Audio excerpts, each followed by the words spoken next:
아십니까? 지난 90일간 서울에서 보복 운전으로 입건된 사람입니다. 그런데 300명 중 약 40%가 일반 회사원이었다고 하는데요. 순간에 화를 참지 못해 발생하는 보복 운전. 블랙박스로 본 세상에서 만나보겠습니다.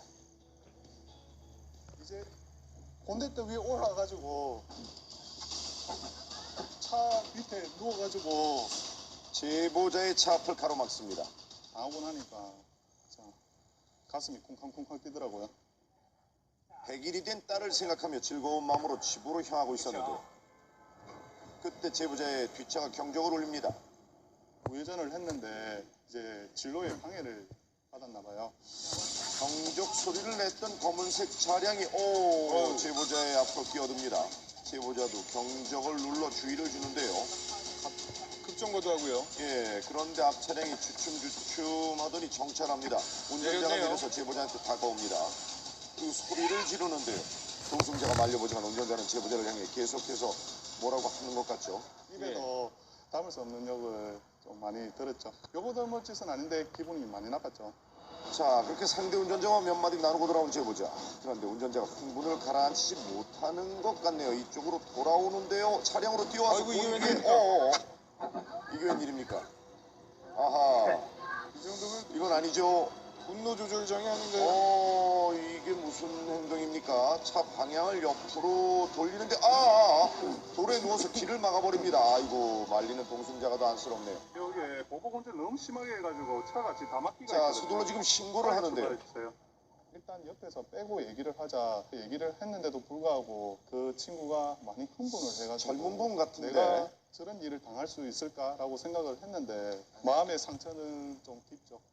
자, 보복 운전의 처벌이 강화된 거 다들 아시죠? 죄의 무거움에 따라서 최소 1년에서 최대 10년까지 징역형에 처해질 수도 있으니까요. 예. 주의하셔야겠습니다. 그러게요. 여기는 대전광역시입니다. 제보자는 직진을 하고 있는데요. 그런데 유턴 차량이 충돌하고 말았네요. 규정 속도보다 조금 빨랐으니까 내리에서 친 게 나는 이제 죽었구나 이 생각이 듭니다. 충격으로 차량 브레이크가 고장이 나면서 반대편 인도까지 올라가고 말았습니다.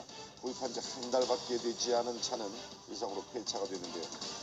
사고 발생의 원인이 뭔가요? 보행 및 직자식 신호에 유턴을 하게 돼 있는데 이제 적색 신호에 유턴을 해서 사고가 난 상황이죠. 보시죠. 제보자의 차로는 직진 및 좌회전이 가능하다는 신호입니다. 그렇다면 반대 차로는 신호겠죠. 신호를 지키는 건 운전의 기본입니다. 예. 고속도로에 정체되어 있는 차량들. 그런데 뒤에서 맞췄나요? 예, 굉음과 함께 몇 대의 차량이 부딪혔는데요. 자, 이번엔 또 다른 피해 차량의 블랙박스 영상입니다. 대형 트럭이 차량 2대와 추돌합니다. 추돌당한 제보자의 차가 밀리면서 옆 차로의 차량과 부딪혔고요. 뒤가 많이 망가진 제보자의 차. 다행히 뒷좌석에 앉은 동승자를 포함해 모두 안전띠를 매서 그나마 무사했다고 합니다. 그나마 다행이네요. 그랬더니 깜빡 졸았다고. 아이고, 저런. 이 5월의 암살자라고도 불리는 졸음운전. 적절한 차량 환기와 또 졸리면 쉬어가는 여유가 꼭 필요하겠죠. 다음 영상입니다. 이게 뭔지 아시죠? 차량과 일정 거리 떨어진 곳에서도 시동을 켜고 볼 수 있는 아주 편리한 원격 시동인데요. 너무나 건강하게 쓰고 있었는데 이런 일이 벌어질 거라고는 꿈에도 몰랐어요. 왜냐면 제가 어떤 너무 일이었을까요? 방심하고 있었나 봐요. 8년 넘게 사용했던 원격 시동 리모컨. 그런데 여느 때와 같이 시동을 미리 켰습니다. 그런데 시동만 켜줘야 할 차량이 갑자기 뒤로 가기 시작합니다. 사람은 다행히 피했고요. 후진하는 자신의 차량을 보고 놀란 제보자가 지금 급히 달려와 보지만 아쉽하게도 차는 멈추지 않네요. 제보자의 차량은 무려 4개의 주차구역을 지나고 주차장 기둥과 부딪히면서 멈췄습니다. 차량은 이렇게 다쳤지만 다친 사람은 다행히 없었네요. 후진 기어가 들어가 있다 보니까 거기다가 이제 사이드 브레이크까지 풀려져 있어가지고 시동이 걸리면서 뒤로 그냥 진행이 되어버렸죠. 수동 차량이 굉장히 안전할 거다라고 생각을 했었는데 생각지도 못했던 이런 사고가 벌어질 수도 있겠구나라고 생각이 들어가지고 네, 자신과 같은 실수가 없었으면 하는 마음에 제보를 한 건데요. 원격 시동을 이용하는 운전자분들은 차량에서 내릴 때 기어와 사이드 브레이크를 한 번 더 확인해 주시기 바랍니다. 늦은 저녁 퇴근을 하던 제보자입니다. 그런데 흰색 승용차가 도로를 가로지르는데요. 운전자가 없어요. 야, 가지마 그러면. 많이 놀랐겠네요. 그냥 갈까도 생각했는데 밤이다 보니까 좀 더 위험할 것 같아가지고 시야 확보도 안 된 상황이고. 흰색 승용차 때문에 사고가 발생할지도 모른다는 생각에 제보자는 그 차량으로 갔습니다. 지금 뛰어가는 거 보이죠?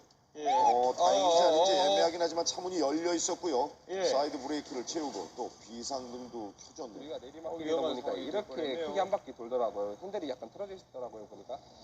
자, 운전자분들에게 다시 한번 부탁드립니다. 차량을 잠깐이라도 세워둘 때는 꼭 기어를 주차에 피해 놔주시고요. 사이드 브레이크도 제대로 채워주는지 꼭 한번 다시 확인을 해주시기 부탁드립니다. 자, 이번에 세간을 떠들썩하게 했던 실탄을 사용해서 40대 남성을 검거한 사건의 영상입니다. 지금 날카로운 흉기를 든 남성이 경찰관과 대치하고 있는데요. 그때 남성이 경찰에 돌진합니다. 발포가 됐어요. 남성은 세 자루의 흉기를 몸에 지니고 있었고 또 직접 횟집을 만들고 칼집에 조각까지 새기기도 했다고. 사람을 살해할 의도까지 볼 정도로 가까이 있습니다. 무섭네요. 하다가 최후의 수단으로 경찰관이 총기를 발사합니다. 처음에는 번호판이 없는 자동차가 있다는 신고를 받고 출동을 했습니다. 허물어긴 운전자는 전라북도에서 전라남도까지 도를 넘어가며 도망을 갔고요. 도주로가 막히자 남성은 조수석으로 내렸고 그의 손에는 흉기가 들려 있었고 이때부터 약 20여 분간 경찰이 지시에 불응하며 실랑이를 벌였다고 합니다. 저희가 칼을 휘두르고도 전혀 뭐 흥분했다거나 뭐 그런 전혀 없었습니다. 분명히 없는 모습을 보고 위험해 보였던 남성. 결국 남성을 제지하려던 두 명의 경찰관이 흉기에 찔려 부상을 입고 말았습니다. 막대기 같은 걸 휘두르는 것 같더라고요. 난 처음에 이렇게 칼인지 몰랐어. 여기 맞았어요. 아이고. 이제 계속 뒤쳐다 이제 또 칼을 또 맞더라고. 고속도로에 있는 시민들이 위험에 처할 수도 있기 때문에 경찰이 실탄을 사용한 겁니다. 그런데 총을 맞고도 아무렇지도 않게 담배를 달라고 했다는 남자. 병원으로 이송되면서도 사람을 죽이기 위해 흉기를 준비했다는 말을 했다는데 실제로 차량 안에서는 야구방망이, 도끼 등의 흉기가 더 나왔다고 합니다. 무섭네요. 운집 장소로 갔을 때 그 사람과 다른 사람과 이제 약간의 시비만 붙었다고 하면 큰 사고가 날 가능성이 있죠. 묻지마 살인 같은 경우. 끔찍합니다. 이 불특정 다수를 향한 분노, 가해자는 어떤 마음으로 도대체 묻지마 범죄를 저지르는 걸까요? 복수를 한다든지 안갚음을 한다든지 자기만의 분노를 표출하기 위한 그런 도구로 흉기를 사전에 준비를 한 게 아닙니다. 한순간의 분노가 잘못을 저지르게 됩니다. 운전대 앞의 내 모습이 어떤지 돌아보는 하루가 됐으면 합니다.